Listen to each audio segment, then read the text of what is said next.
From a dude who thinks he's Captain America, and a coffee addict in love with comics, there is only one Blip Pod.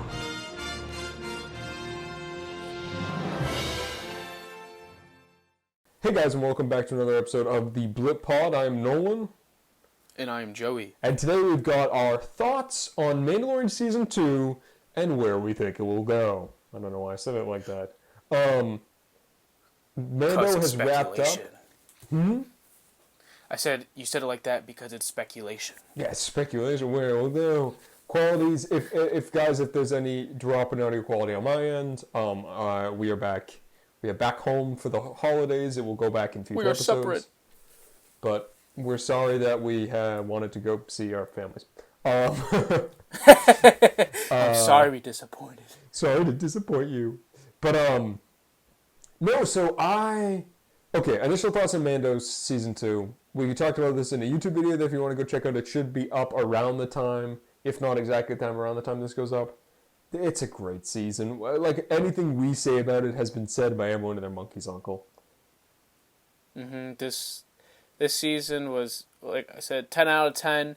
It improved. It did everything that works in the first season, and stuff that it was missing from the first season, it improved on. And every single episode was entertaining. I don't think the first season had, like, filler episodes where it's like, yeah, it's entertaining, but it's not, doesn't really intrigue me that much. But this season really didn't do that at all. Maybe just one episode. Episode 2 is the only one that's close to that, and I still wouldn't say it really wasn't entertaining at all. So every episode definitely provided great entertainment and cool Star Wars throwbacks for super fans. I think, yeah, it blended nostalgia with new extremely well. So, like, for us who've been watching it since we were, like, 2, it's like, oh my god, it's, R4. But for people who haven't been doing that, it's still like, oh, this is a cool story with cool characters. Just like the memes that we've been seeing of J.J. Abrams. Yeah. It's like, you can't... it says, you can't show to the younger audience, but also provide stuff that's appealing to the OG fans. And it cuts to Jon Favreau. It's like, hold my beer or hold my green milk, as he does both of those things. I love those so much. But it's right. I mean, it's not just Jon Favreau. I think even though I like Jon Favreau, it's definitely Jon Favreau and Dave Filoni combined. They are the chosen ones. I think Jon Favreau knows how to write dialogue and story, and Dave Filoni knows how to craft overall narratives. And the combination of the two, just so good. And they brought in great directors to do, like, specific episodes, like Peyton Reed and Bryce Dallas Howard. So it just super, super awesome. But, okay, from now on, spoilers. Spoiler alert, and there are spoilers. You've probably seen it, but, we have to say it. So, for the rest of the episode, we're not going to be doing this just strict review or strict thoughts. You can see that on our YouTube video or literally any other YouTube video. We will be doing potential stuff we noticed and potential future activities for the Mandoverse, the little TV Mandoverse they got going on. We'll go in kind of, I have a list here. We'll go in order of importance or most surprising. I'd say least surprising will be, how does this tie into the First Order? I know me and you talked about this, Joey. Gideon definitely isn't working for the First Order, because if he was, I feel like Cara Dune would probably be like, hey guys, there's a, secret space Nazi cult back. Whereas when we see them in Force Awakens, the New Republic does not believe the First Order is real, only the Resistance thinks they're real.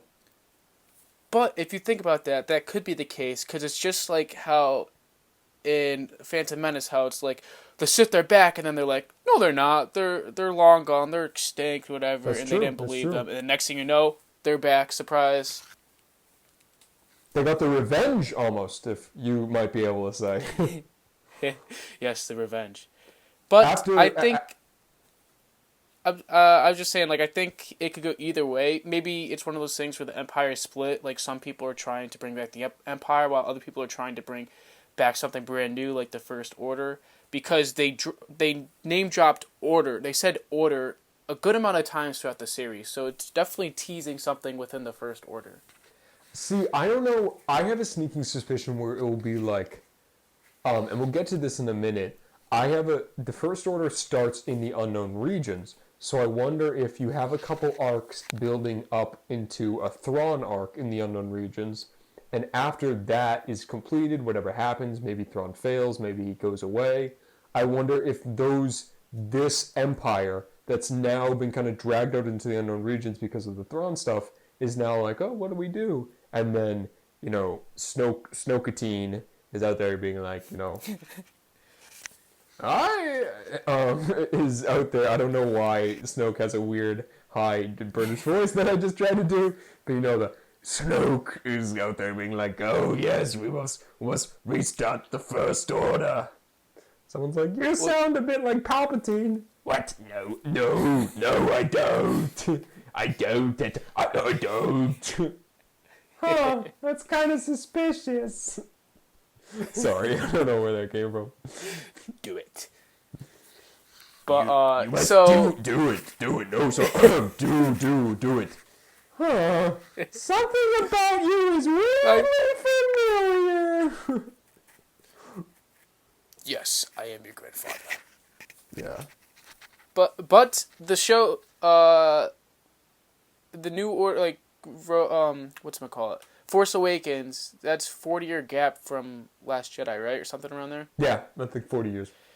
And then Mando is about 10 years from The Last Jedi, so that leaves us about 30 years-ish. So that would make sense if they do try to bring back the Empire, but that it goes to unknown regions, and that ends up failing, whatever. And then it would make sense for the First Order to come in later after their second attempt at the Empire, and it didn't go over well, then bring in the New Order, because 30 years is a long time to be bringing the New Order without anyone ever finding out about it. So it does make sense if they try to bring back the Empire first before that eventually does not succeed, to then bring in the First Order. Yeah, I think it'll be interesting to see. And also, I'll be interested to see how much Dave Filoni ties into the sequels. Like, I don't know. People have been saying, oh, Dave Filoni's starting a new timeline. First of all, I get it. People don't want... First, they're never going to do that. You know what I mean? I think a bunch of Star Wars stuff is already confusing enough. If they just bring in different timelines, then it just gets ridiculous. And people who aren't hardcore fans might not be able to follow along as much. And I feel like Disney wants people of all sorts of Star Wars knowledge, whether they're newbies or they're hardcore fans, to be able to follow along without being super confused, so they can have more people watching and to make more money. Yeah, I think people online, everyone's like, oh, they're doing this. They're not going to. Like, calm down. I get everyone's excited because Mando's good and Rise of Skywalker was not good. They're not gonna do. I think they'll tie in and try to do what the Clone Wars TV series did and try to make it better. Like, we liked the prequels enough, but when we got the Clone Wars, we realized, oh, like this is good. Like, you know what I mean? But yeah, because the Clone Wars era is my favorite era throughout Star Wars. The trilogy as a whole, it's not the strongest one. Definitely the OGs are better. Besides Revenge of the Sith, I don't think the trilogy was that strong, and there are a lot of people that don't like it. But just the Clone Wars TV show dives into the entire era, all these characters and these storylines. It just makes you fall in love with the Clone Wars era. That makes you love the movies even more. So if they're able to do this with Mando and all these other TV shows coming out, just go in depth more within story within this era, even though the movies might be disappointing to a lot of people and not as strong, it can make you appreciate them more. And yeah, no, you're right. And I think that's what hopefully this stuff will do, is be like a little bit of a prequel, a little bit of a midquel, and kind of like a little like, oh, we know you don't like the sequels, but here's kind of what's happening. We've talked about this. I kind of hope and have a sneaking suspicion that potentially a young Poe Dameron might be introduced in Rangers of the New Republic. because it would make sense where maybe he's like a spice runner and he's a kid and he gets introduced to this life of like, oh, well, being like a X-Wing pilot and a ranger is pretty good. And then it's that kind of, oh, I see. And that would be kind of cool. We would get to see more of Zoe Bliss. That would be cool. And just kind of do that thing where, or you could honestly do something where just throughout future seasons, not really important, you just hear random characters quietly mention that children are missing. Like for years, you just have a couple, and then as watchers of Mandalorian, it's not really important, but as fans of the sequel trilogy, you're going, the First Order, okay, this makes sense. They're starting to harvest the first batch of kids because of their newborns now. They'd be about 20 when Force Awakens happens. Because even though like they're saying, oh, you need to, they steal kids, that means that within the next 10 years of Star Wars canon from Mandalorian, they will have to start harvesting children for them to be of age when Force Awakens happens. Yep. So like soon, the First Order is going to start. Yep. And to just kind of like subtly bring in sequel characters within these shows, or at least mention, or just like within if they bring Poe Danvers, I think that's the best way for me personally to start appreciating the sequels. Because I feel like the thing that I appreciate about Star Wars the most is not just the overall storyline. It's the storyline makes you intrigued, but it's really the characters that make me fully invested and make me love.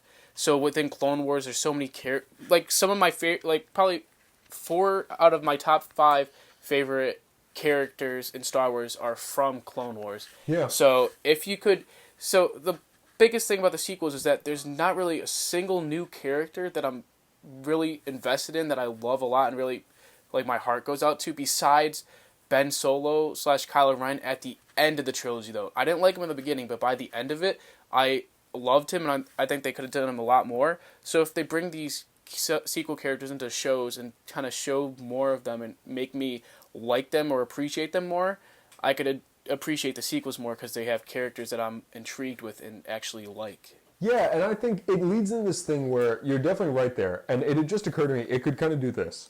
When watching the original trilogy, I like Lando, but I'm not like a diehard Lando fan. You know what I mean? I liked Lando enough. He was a great character, but I wasn't the kid to be like, I want the Lando action figure. I want this.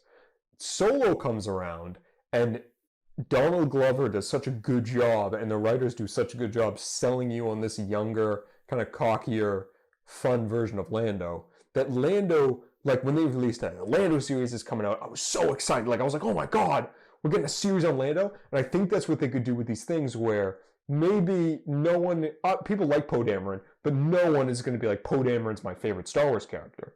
But if they do a thing where you see his backstory and really build up the reason why he's the way he is in, the sequels, I would be like, oh, okay, and I see, and now I like that character more. Yep. That's honestly, I think that's a route that they're probably going to take, kind of, maybe not like fully going with every character, but at least, or maybe even if they don't go with the characters, at least do it for the sequel story in general, just to tie stuff in, just so you could have a broader view and have more information about what is really going on, and throw some other cool stuff in there that makes you like, you know what, the stuff that's happening now kind of makes the sequels better, because I understand why that's happening and why they might have done that, just because you show what happened in between or before the movies. Yeah, no, I think that's a definite, and I'm excited to see what they do from there.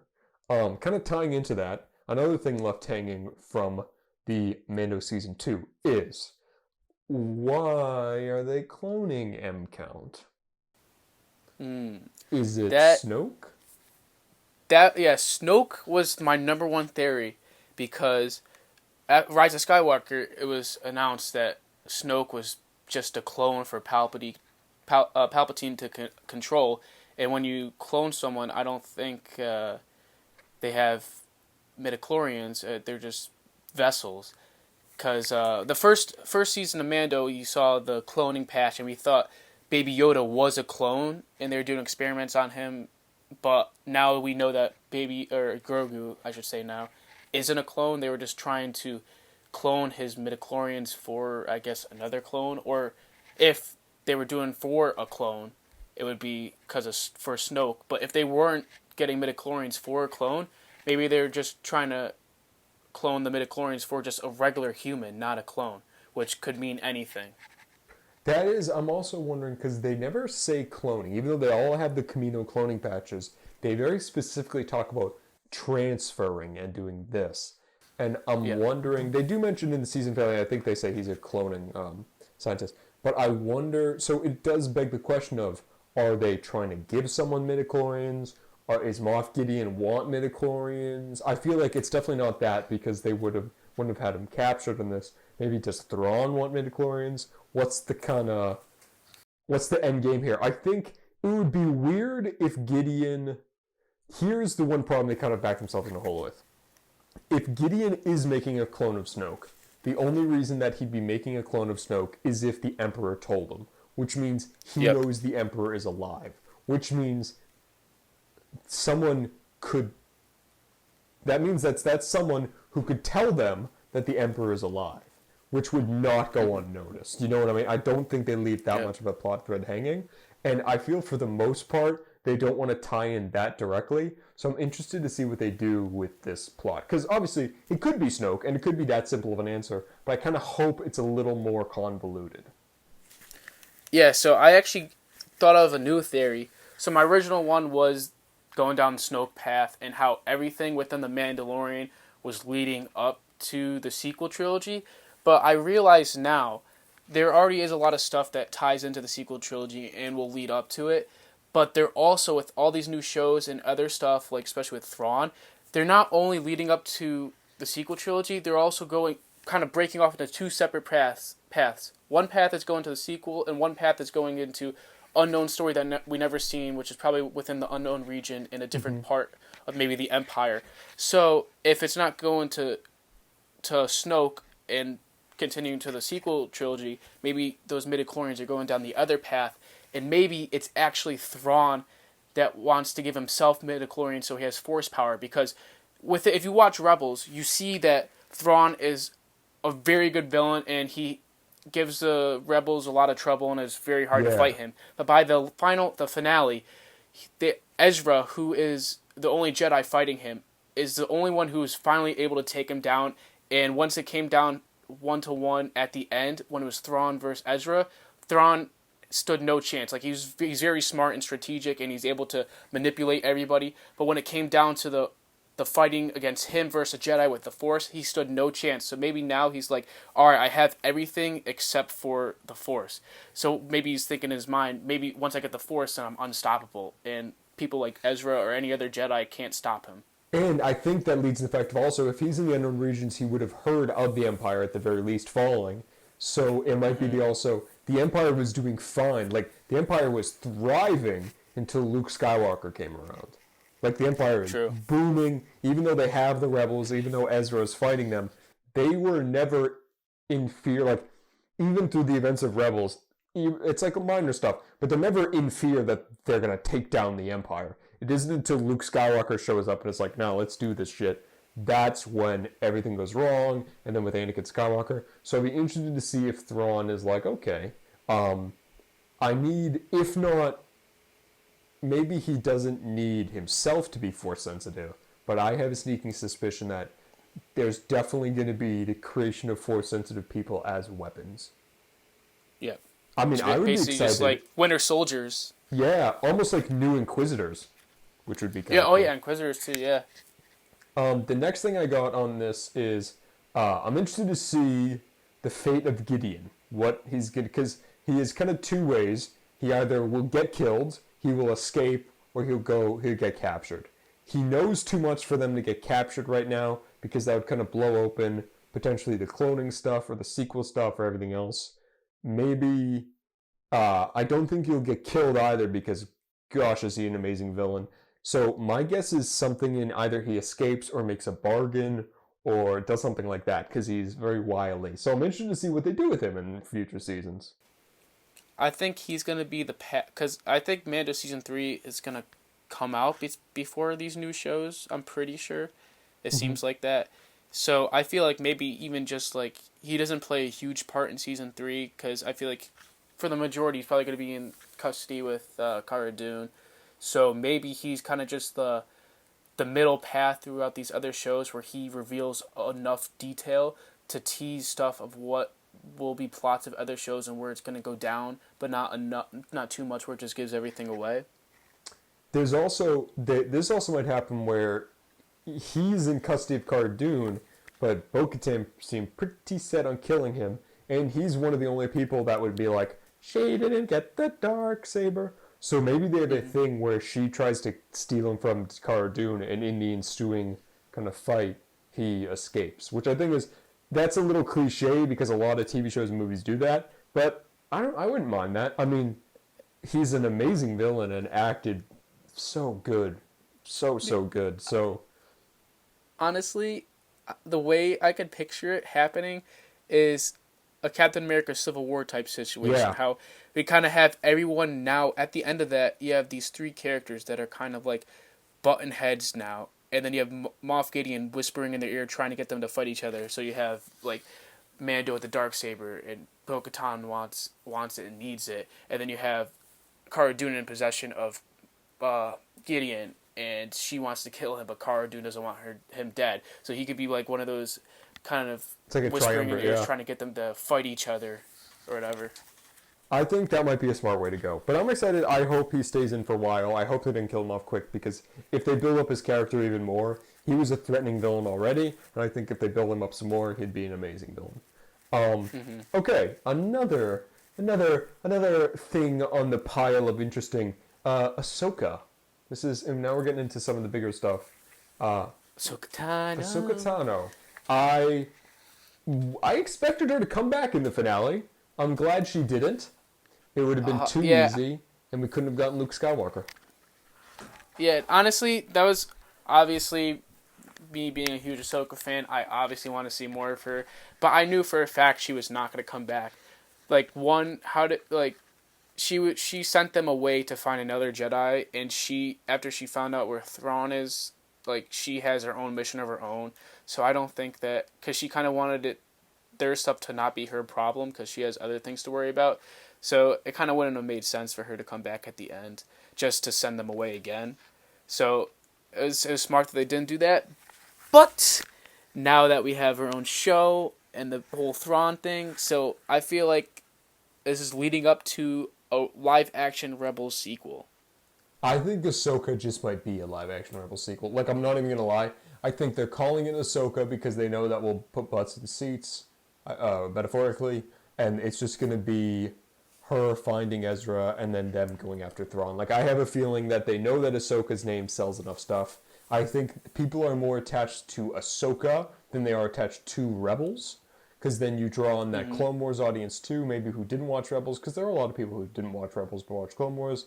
So I think it just might be a Rebels sequel. And then they're like, wait, you don't know who Ezra is? Oh, go watch Rebels. And then people go watch Rebels, like we talked about in our last couple videos. I am excited for Ahsoka. I love Thrawn. I really liked Rebels. It's just so appealing to see. I don't know what it is, but just that family, that dynamic in Rebels is so good. And with Zeb and Kanan, obviously Kanan's dead. Spoiler alert for a show that ended a while ago. So I'm just generally excited about this. I hope they bring Zeb back. Like, as much as Ezra and Sabine would be great, a live action Zeb would be so awesome. But the thing on Sabine, I think it's most likely that she's going to appear in Ahsoka. But if she doesn't appear in Ahsoka, then I feel like it could be possible that she's in Season 3 of Mandalorian, especially since you have Bo-Katan wanting to take back. You have the Darksaber and take back Mandalore, so it would make sense if Sabine was a part of it. But from the ending of Rebels, you see that she leaves with Ahsoka because they both are on a search for Ezra and they want to find him really bad. So I think maybe her episode within The Mandalorian takes place in between Rebels and her show. So they find out that this lady, I forget the lady's name who she fought at the end of the episode, she has information where Thrawn is. And if they find Thrawn, they probably find Ezra because Ezra went wherever Thrawn was, and maybe he's still there. Maybe when they find Thrawn, it's the same time they find Ezra, so it's not like they find Ezra first, then they go after Thrawn. They might be within the same place or within the same planet or region, whatever. So once they find, so Ahsoka might have went on her own mission to find out where he is, and then after that, then she goes back to Sabine, and they go to the unknown regions wherever she said Thrawn was. I'm interested. I'm looking up, and I've just so I'm not misquoting, and I'm looking up, and I'm making sure. And there's actually a lot of speculation about this in the last couple weeks. We don't know when the last scene of, Rebels takes place, and there's a current theory going around, and I've checked. I can't find anything exactly, but there's a chance that Mando takes place before the last scene of Rebels. I never thought about that, but that actually would be really cool now that I think about it, because it seemed like Sabine stayed at Ezra's place on whatchamacallit? Oh, Lothal. What's his planet? Yeah, Lothal. That's what it seemed like, right?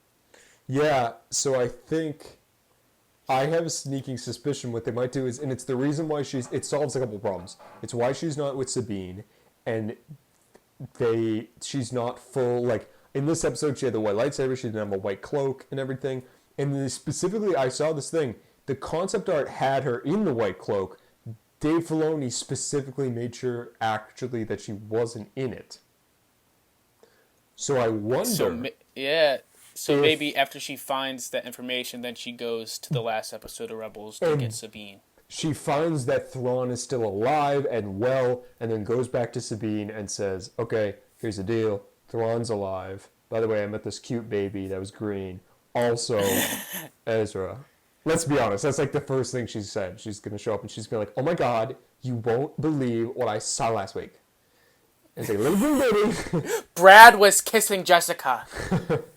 I don't know why Ahsoka sounds like that. But no, so I think there's a chance that might be the case. That will be interesting because they'll have to age up Sabine a little more than I think was implied in the Rebels finale, because at this point she'd be like a full 15 years older. So I am excited. I think that would be really cool if they go down that route, and like the first episode of Ahsoka is recreating the last scene from Rebels. It might even just be, that might be the ending of the first episode of Ahsoka, where she has to get back to Lothal. We get to see more live-action Lothcats, which I love. People are all like, oh, Baby Yoda's so cute. And even in the first season, I was like, yeah, but do you see live-action Lothcats? Those things are great. Like, they're amazing. I don't know what it is, but those Lothcats are awesome, and I love the fact that they brought them into live-action. But yeah, no, generally excited, and we've talked about this ad nauseum on everything. Ahsoka, it's going to be great. Rosario Dawson, is just so good as Ahsoka. They're going to do her justice. It's Dave Filoni's child, and he's been put in charge of this with Jon Favreau executive producing. So it's going to be good no matter what you say. Of course. Next thing on the docket in terms of where Mando is going is King Mando now. Season 3. So... what has installed? Yeah. I'm a little interested to see... They've kind of played fast and loose with the Darksaber mythology. Because in Clone Wars, it is... the Darksaber doesn't give you... it's like a representation of power, but it doesn't technically give you power. You know what I mean? It's not like when Darth Maul gets the Darksaber, they all, kneel to him or anything. Mm-hmm. Then you have Rebels, in which you get the Darksaber and you are the ruler. Like, if you're able to win the Darksaber in battle, which is backed up by Mando, you are the ruler. But then you have the whole scene where Sabine hands Bo-Katan the Darksaber and goes like, oh, okay, you have it. And everyone's like, yeah, okay. And then in Mando, it is established that if you have the Darksaber, and only if you've won the Darksaber, in that case, you rule Mandalore. Mm-hmm.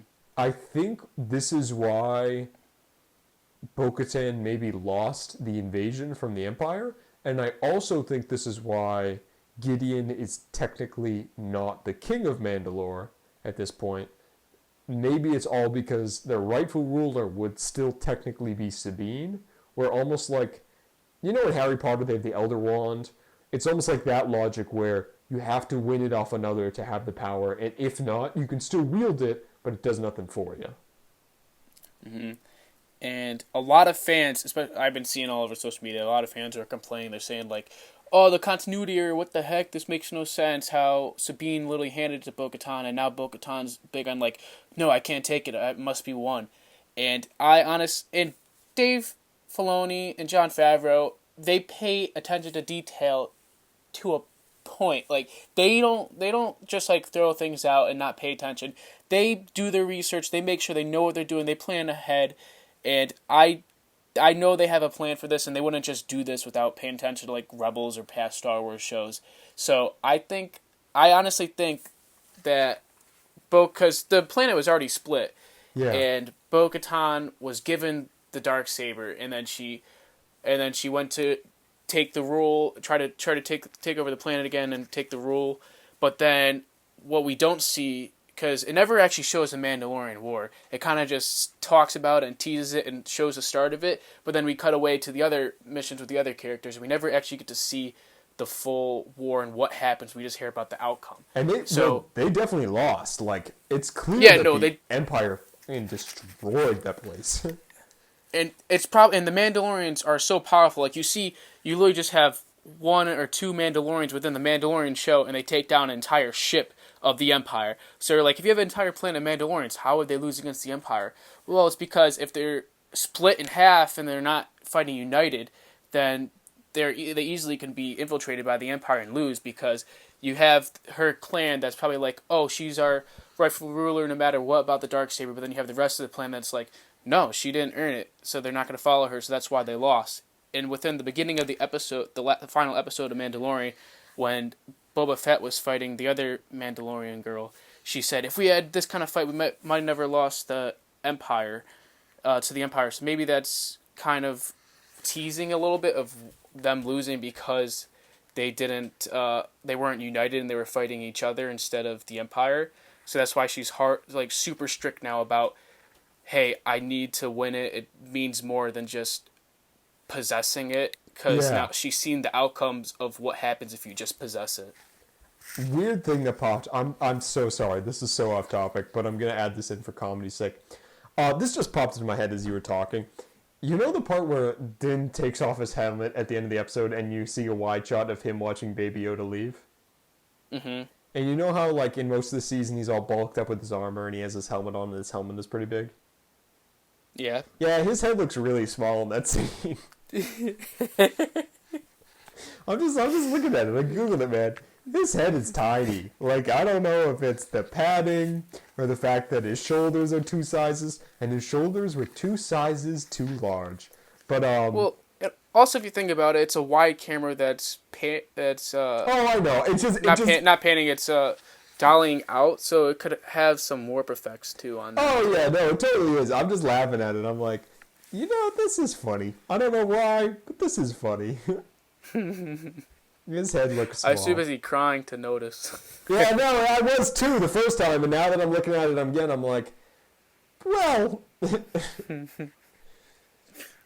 Everyone's like, ooh, he's such a hunk, and I'm over here like, his head's kind of small.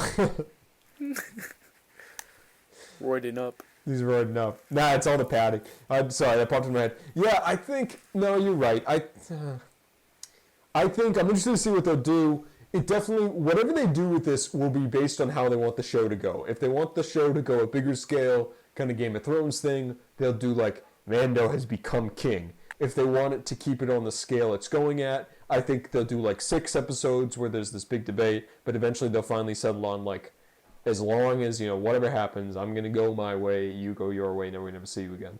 There's also this big thing, and we talked about this before, the Mandalorians, they have foundlings, and they're all about, oh yeah, we have foundlings, we're so great, we adopt kids.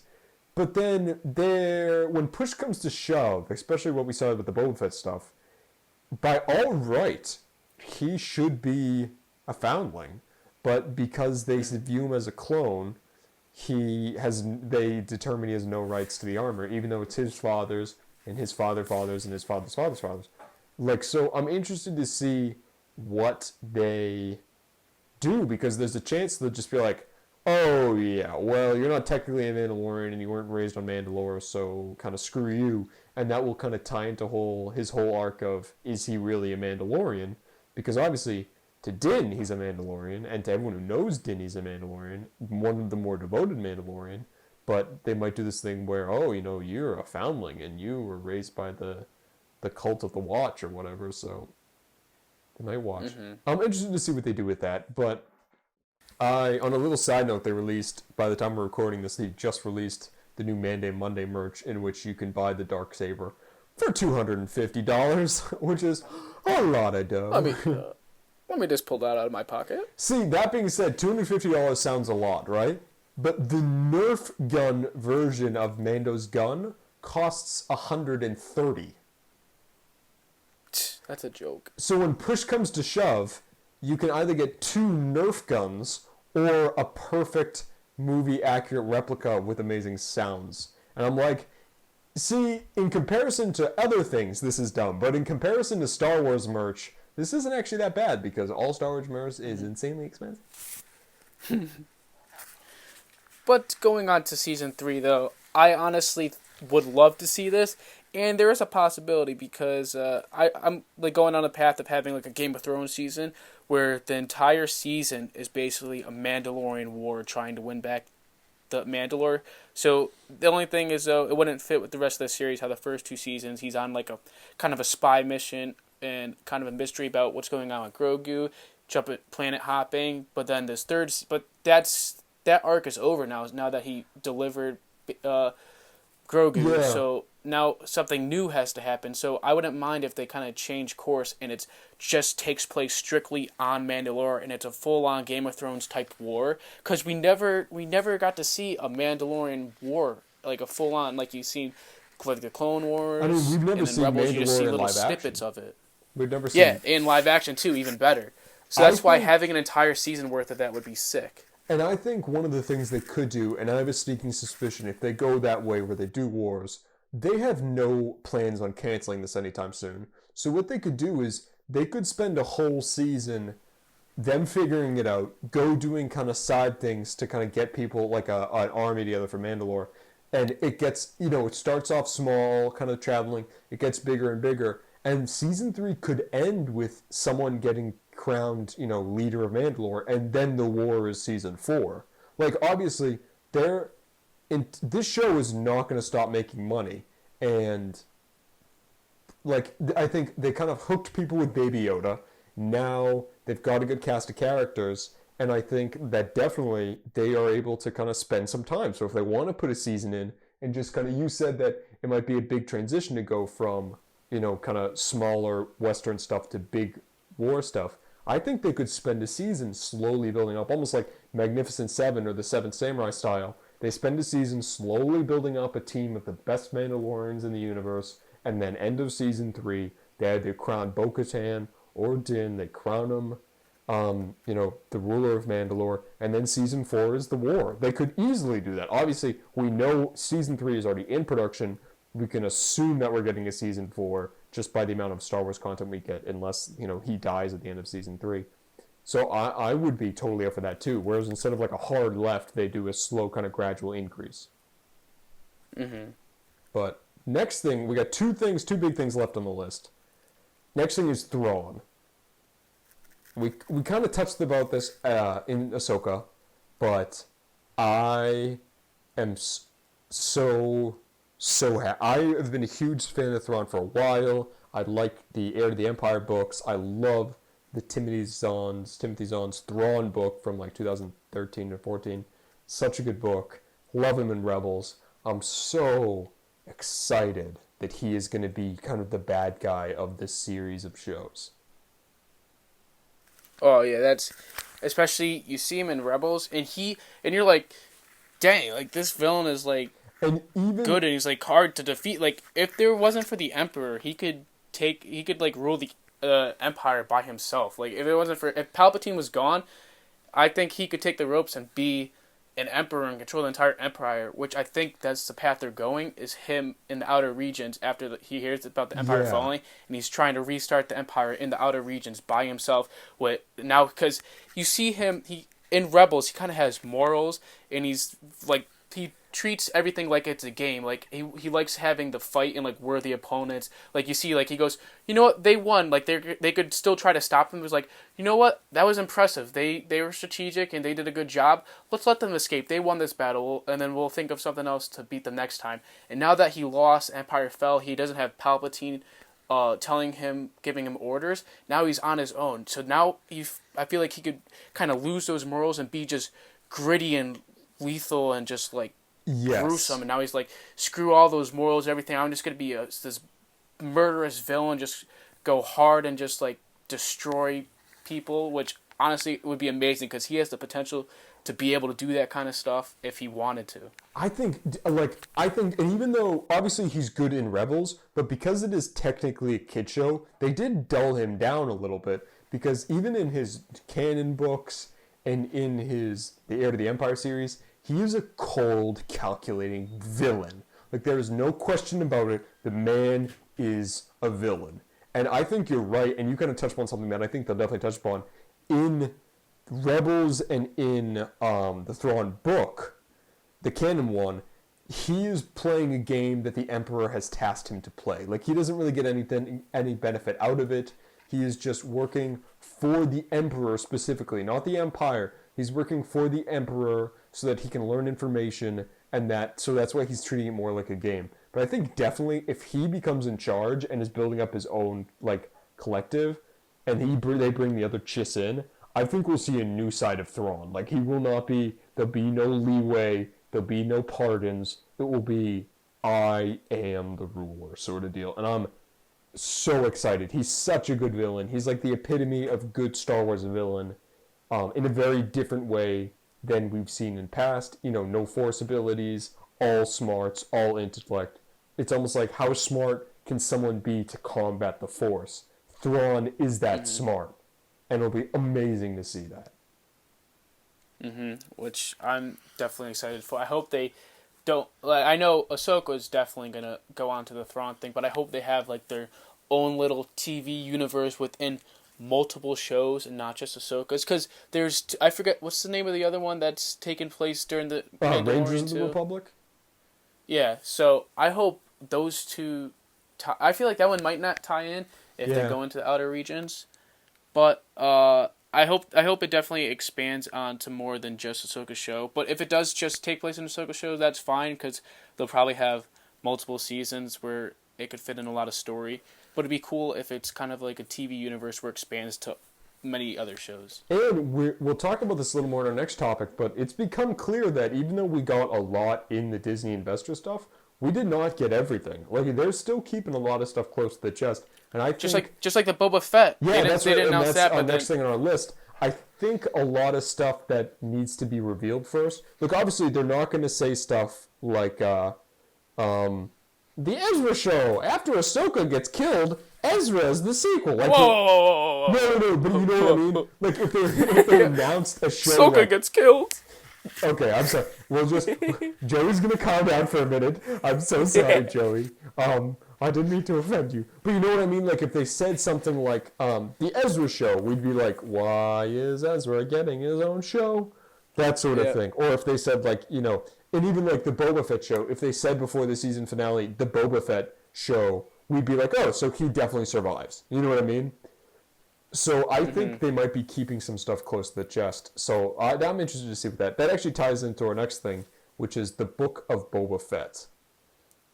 I am fascinated at what this is because, to be quite honest, I don't know.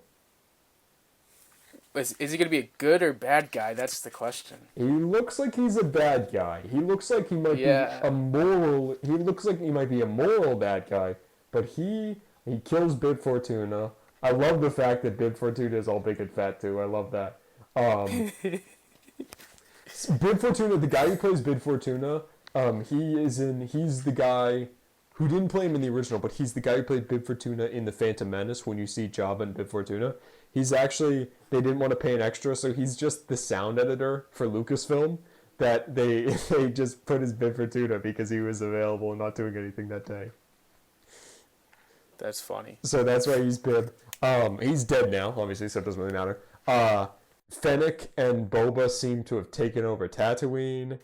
I'm fascinated. They're definitely going to come into contact with Cobb Vanth. You don't get Timothy Olyphant and do such good of an episode. I think we didn't realize this, but I think the reason that Cobb Vanth and Tatooine got so much play in episode 1, people are like, we're going back to Tatooine again. I am realizing hindsight is obviously 2020. It's definitely so that they have a good cast of characters for the Book of Boba Fett show. Because that's probably going to take all place on Tatooine for the most part, I'd imagine. I'm assuming so, unless they do they might do some stuff off planet, but I think obviously base of operations is Tatooine. Boba obviously can go places, and they like to do that. I think, okay, I'm a little annoyed, to be quite frank. The rumor was, about 4 years ago, that we were going to get Solo, we were going to get Boba Fett, and then we were going to get Darth Maul. And the 3 movies would be it would be Solo and Boba Fett's adventures in the underworld, and then in their adventures in the underworld, we would learn that Darth Maul is secretly controlling it, and then it would be that. This is clearly, they've just adapted it so it's the future, but this is definitely what would have been the remnants of the Boba Fett project. You know what I mean? You have Boba Fett, he's definitely in the underworld. So I'm bummed out. But this takes place after that, though, so it wouldn't make any sense to tie those in. But I understand what you're saying. Yeah. I think, obviously I'm not saying that this was the original plan, but I think the original plan was young Boba Fett, and then I think now that that whole project got scrapped, they were still really wanted to do something with Boba Fett, so that's why they reintroduced him in The Mandalorian, and then I think they're like, okay, now we can give him his own thing again, as we always planned. The Book of Boba Fett confuses me. I think it's just kind of like playing off the same thing as The Mandalorian, how it's like goes by chapters.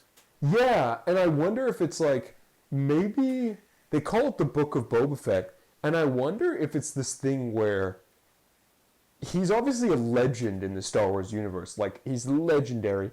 I wonder if some of the stuff will be almost like an anthology series of stuff he's done that it never is fully clear of whether he's actually done it. I'm interested to see the Book of Boba Fett. It might just be a cool name that they chose, but the book seems too specific for it to be. It almost seems like a religious, the Book of Boba Fett. So I'm I wonder what they're kind of doing with this. Is it because he's now almost developed this weird cult around him? Is it because he's the ruler? I don't know. I'm interested. Yeah, I'm wondering if he's taking over to turn things around, or is he gonna run it the same way like Jabba did? I feel like he's not gonna do the thing where he's gonna have his slaves and all that, because Fennec released the slaves. So yeah, I think it will be a combination of, because obviously even though he's a good guy in Mando, he's only a good guy because he owes a debt, and he kills Bib, he sits on the throne, and everything else we've seen him, he's not a bad guy, but he is a villain. He is the antagonist. So I have a sneaking suspicion that they'll just be, he's more of a Walter White sort of situation where it's him running the Empire and maybe running the criminal empire, and maybe he gets worse. There's a chance he'll just do that, where he starts off as kind of a good guy, and then he just becomes kind of Jabba all over again. He wanted to get his revenge on them, take over, kind of, because he always says his father did, and not him, saying I'm just a simple man trying to make my way through the galaxy. So he gets his revenge and he takes over and he does things that will benefit him. But then when that, then people go against him. Then he's all right, well, I got to do something about this. And next thing you know, his morals are gone and he's just bad guy. I would love that. I love that Tamara Morrison. Yeah, I would actually love that arc. You're right. I would really like that kind of slow kind of digression of the character. I love that they gave Tamara Morrison it back. I love the fact that he's just a great actor and he's so good, and I love that they brought him back for this. I love Minya Wen, and the fact that she's going to be in this and in Bad Batch, both as Fennec past and then Fennec now, is so good. I was just so excited for that because I was so angry in season 1 where they set her up as so cool and then they just nothing. I was like, this is dumb. They killed her. And then now in season 2, I'm like, oh, it's because you wanted to make it so she had a reason to be indebted to Boba. I see. Which is cool, especially like how they had the season finale of Mando. It was you had the 4 women characters kind of just going kicking ass. I think that's kind of just like another thing how Endgame had that scene with all the female characters for like female empowerment. Like that was kind of in Endgame when you watch it, like okay, really that felt like kind of pushed and that I feel like just didn't fit with the story and that didn't work. But in Mando, I think that they kind of it's kind of one of those things doing that again, but they did it well and it worked so good. It's not just something that seemed like it was just like pushed and they were trying to do that for a specific reason. I think it just flowed nicely with the episode. I didn't even notice that until afterwards, and I thought it was like, I think for Endgame they had a thing where they're like, we need our female characters to team up. Whereas for Star Wars now, especially because of the Mandalorian show, I think what they've done is they've developed just naturally strong characters who are female. And then, when push came to shove, they're like, oh, our cool, strong characters who also, obviously not happen to be female, but who are also female, can do this. And it felt more like earned. Like Cara Dune, the scene where Cara Dune's gun jams and then she just beats people with her gun made me just love that character of just like the, almost like nonchalant, like, my gun is broken, I'll just beat him to death with the other end. And then when Fennec is like, oh, I fixed it, I was just like, it's such good character development, and it feels like it's not, that scene was not for the fact that they were female. That scene was already in the script, and then someone went, oh yeah, and they're all female. Well, I've seen like a bunch of people commenting on this, and one person put this well, and I think this is exactly like how it represents. They said we don't want strong female characters. We want strong female characters. Yes. I think you're 100%. And I think Star Wars, ironically, Star Wars since Dave Filoni has taken over, has definitely done that, where you have this kind of turn to, Ahsoka is just an amazing character in all aspects. And Bo-Katan's so good, and even Satine and the original, just such great characters. And I think they're just great characters who are, oh look, they're also female. And it sounds kind of cliche and corny nowadays, but that's just a kind of refreshing change of pace for like a science fiction TV show. But do you have any other things to talk about in terms of the future? Honestly, it's just the last thing I have to say is just more of just what we know a lot about the shows now and kind of what direction they may be going down. Now I'm wondering, what about the movies? Because the only movie title we got was Rogue. Rogue Squadron, yeah. Rogue Squadron, yeah, and then the Untitled Taika Waititi. So I'm wondering what path they're going down for movies. We kind of have a direction for the shows, but the movies are still kind of out there. Yeah, I'm interested. I don't know, man. Because Rogue Squadron is kind of more in line with Rogue One. Obviously, I'm saying that because of the name. I'm interested to see, though, the Taika Waititi logo for the Untitled Star Wars film is so that one that I sent you over Instagram and you said, oh, is this it looked like original trilogy kind of? It looks like the holiday special. It looks like the animated holiday special logo. And I'm like, what is he in charge of? Like, we do not know. I think it's probably that logo because he's kind of a wackier guy, and that's kind of the wackier logo.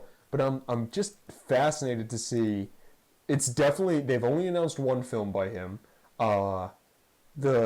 He's co-writing it with Christy Wilson Cairns, who co-wrote 1917. So obviously, war film, which was nominated for writing and direction. So I am really interested to see what they will do. I think Patty Jenkins is a genius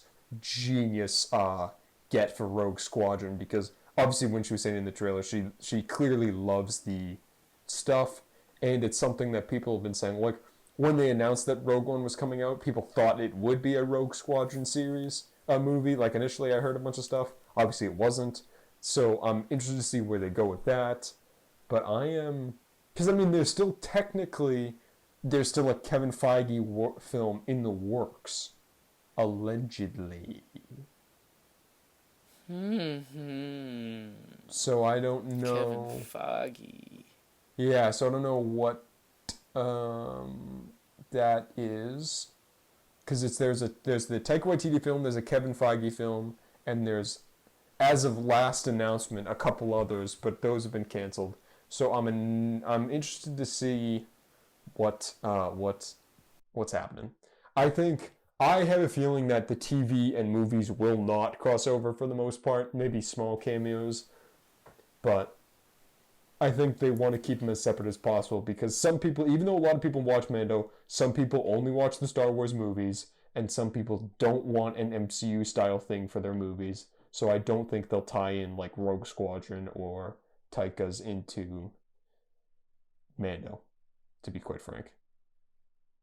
But I actually do have another thing. This has nothing to do with outcomes of Mando and what they're going into the future. But I have to talk about a little bit for a second about the Obi-Wan series Oh because yeah. we knew we knew about this for a little bit now, and we had kind of like what's the series, what's it going to be about, how long after Revenge of the Sith is going to take place, because you know that he's on Tatooine protecting Luke. We're like, well, does the entire series take place on Tatooine? What's he going to do? And we get announced that Hayden Christensen's coming back as Darth Vader, where I originally thought, oh, he's just like flashbacks and nightmares Obi-Wan has with Hayden Christensen as Anakin, but they're saying no, he's coming back as Darth Vader, and they're battling.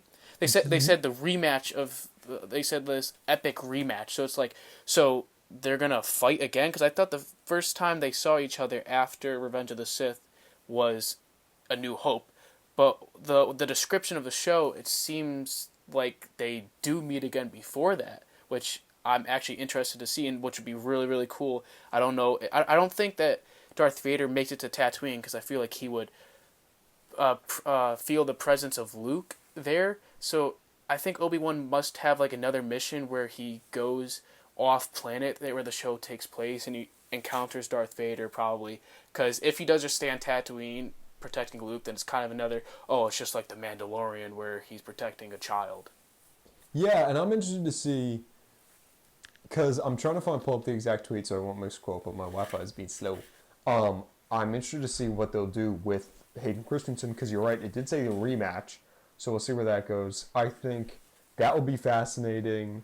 I have a feeling it might be almost like two plot lines that finally converge at the end. They could even have him, come to Tatooine, because Anakin's big problem has always been he's blinded by love or hate and stuff.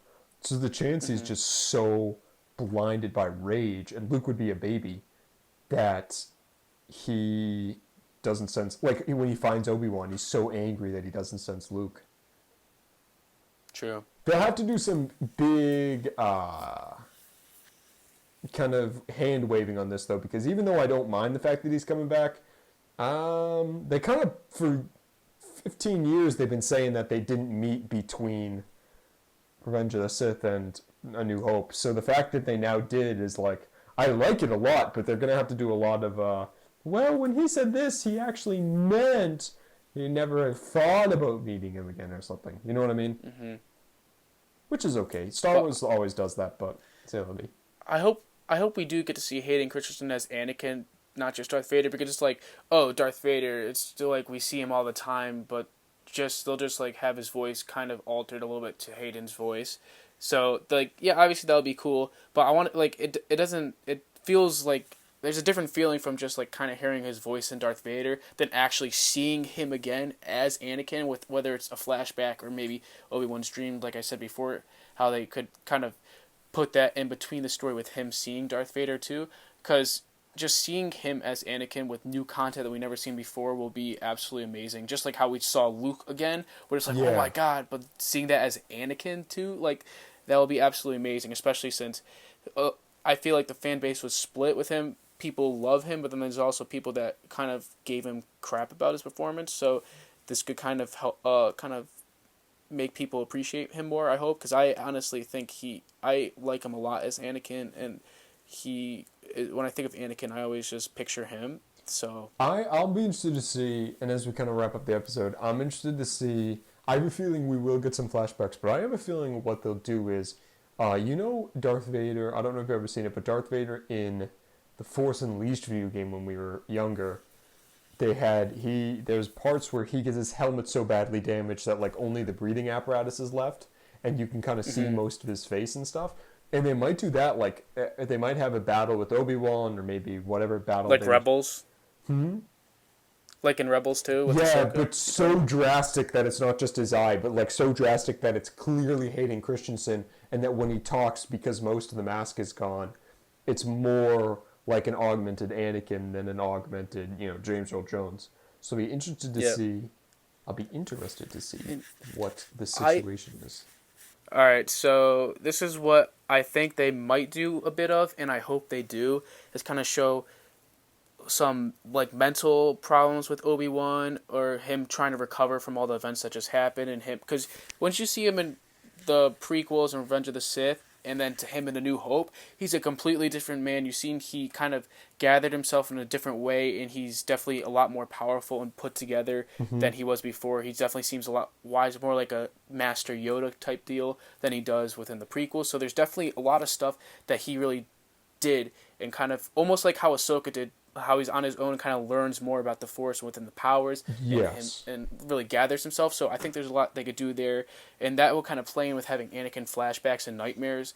If he's, because he is like the number out of all the Star Wars characters, I think he lost the most and had the most pain out of any Star Wars character. Like, I know people usually think of Anakin because of his tragedy, but that was kind of pain that was inflicted within himself a lot. Within Obi-Wan is things that happened to him, like he saw his master die, then Satine died in front of him, killed, and then he has this long thing with Maul that's kind of been then back and forth, like kind of could be putting a toll on him too, and he kind of puts an attachment, like when you see him when he kills him in Rebels, there's like an attachment that grows through him, even though it's hate and they're enemies. He grows respect and he feels bad for him, and he kind of feels sad that he killed him at the end, and then you have him having to, it feels like he failed Anakin, because he basically raised Anakin as a child, and then he turned to the dark side and killed the entire Jedi Order. So he feels like he failed. Yeah. So that's like that. That's kind of like, I think, the capping moment out of all the stuff that previously happened to Obi-Wan, and now that's the capping moment where the one thing that he was meant to do as a Jedi was train the Chosen One, and he failed him, and the entire Jedi Order crumbled because he failed Anakin. And so I feel like it's going to feel like it's his fault. He lost so much, and I feel like it's a lot of stuff where he has to recover from, which I think they'll touch upon in this show. I have a sneaking suspicion it will be the kind of, and Ewan McGregor's a great actor, and I definitely do think it will be that slow progression from one thing to another. I'm excited to see, I'm excited to see. That's an interesting one, because it's a limited series, and it's the basis of what the movie was supposed to be. And I don't think they're going to do a lot of flashbacks, maybe here or there. But I don't think they want to do flashbacks. That isn't kind of their MO with the series. So I'm interested to see how much will be... and also, when we get into like the Darth Vader comics, which are fantastic, it's a lot more introspective, where there's a lot of meditating and a lot more kind of magic-esque force powers. So I'm interested to see if they'll touch on that, where maybe when they say rematch, there's a chance that it'll be like through the Force. You know what I mean? Like he reaches out to find Anakin, or feel Anakin in the afterlife, thinking Anakin died, and then realizes not only is he not dead, but oh my God, he's Darth Vader. You know what I mean? Like there's a chance that he reaches out to Anakin through the Force, trying to find his like Force ghost, and then boom, gets in contact with like Darth Vader, and they have this weird, almost like Force battle, Kylo Ren, Rey style, through the Force. That would make sense, because in A New Hope, he knows Obi-Wan's alive, because Order 66 happens, so he might not know who's dead or alive, because in Rebels, he didn't know Ahsoka was alive until he sensed her. He's like, so the Padawan lives, so then but when he first sees Obi-Wan in A New Hope, he knows he's alive. He goes, because he's like, oh, it's finally come down to this. Yeah, so he knows he's alive, so there would make sense for them to have an encounter, or at least Force sensing each other or something. And with Rise of Skywalker, they can do like Force battles in between, which I think would be cool, like almost like a Darth Vader Obi-Wan Force battle in the Force would be super cool. Honestly, that was my favorite part about Rise of Skywalker was those Force battles. I honestly thought those were really cool because you're just like, oh, they're talking within the Force and Force battling. You feel like it means nothing, but then you see how their different locations are combining. So you're like, oh, damn, they could actually kill each other. Yeah, and it was like obviously, and people had a problem with the lightsaber battles in Rise of Skywalker, but it was a new way to do lightsaber battles. And to give them their credit, they did come up with a new way to do lightsaber battles. They did like the cool Force connection ones. Mm-hmm. With that being said, that's all my thoughts for Mando and the Ahsoka and Obi-Wan. Everything basically is what's going to happen. What are they going to announce in the next year? Yep, and that's I think we touched on a lot, and obviously these are all speculations. We don't specifically actually know what's going to happen, so I think we had a lot of good opinions and really threw a lot out there. I think right now it's just a waiting game for a lot of this stuff. It's not like Marvel where we can go like, wow, this comic book said this. For the most part, they've thrown out most of the comics and books from the 80s and the 90s and 2000s, so it's basically just what's new. We're just waiting, which I... So what will you do? Yeah, exactly. I'll sit here and wait. I'll sit here and... I wait. I'm just excited for that, so... Kudos to everyone who's been working on the show. The Mando's fantastic. Super excited for everything. We'll be working on a Star Wars project sometime. We'll be working on a Star Wars project. Oh, dude, I hope so. But also, I don't want to because I don't want people... I saw the Taika Waititi post was so funny where he goes, as a director, I'm so happy to be working as a on Star Wars. But as a fan, I'm so angry that Taika Waititi is the death and downfall and wrecking of my fandom. And I was like, that made me laugh so hard because it was... And then also, you know what's going to happen. You're creating the story, which is cool which is awesome. But then also, as when you look at his fan, you're like, oh, there's no surprises. You know what's going to happen. You're creating it. So it feels like, oh, this doesn't feel like Star Wars. It just feels like a movie I made. Yeah, and then that's right. No surprises, no. But I feel like now that this Skywalker saga is done, it's more open for that sort of thing. With that being said, we are the Blip Pod. You can find us at the Blip Pod, all one word, on YouTube and I almost said and podcast, YouTube and Spotify and Anchor and Apple Podcasts, wherever you get your podcasts or videos. We are on Instagram and Facebook and Twitter at the Blip Pod, all one word. And you can check out Joey on TikTok. He has a ton of good TikToks. He's blowing up. And is there anything else I'm forgetting? I think that's all. With that being said, stay nerdy. And positive. And we hope to see you guys soon. And hopefully, as we said in our last video, this will be one of the last weeks/months where we have to say, be like Mando. And keep your mask on. See you later, guys. See ya.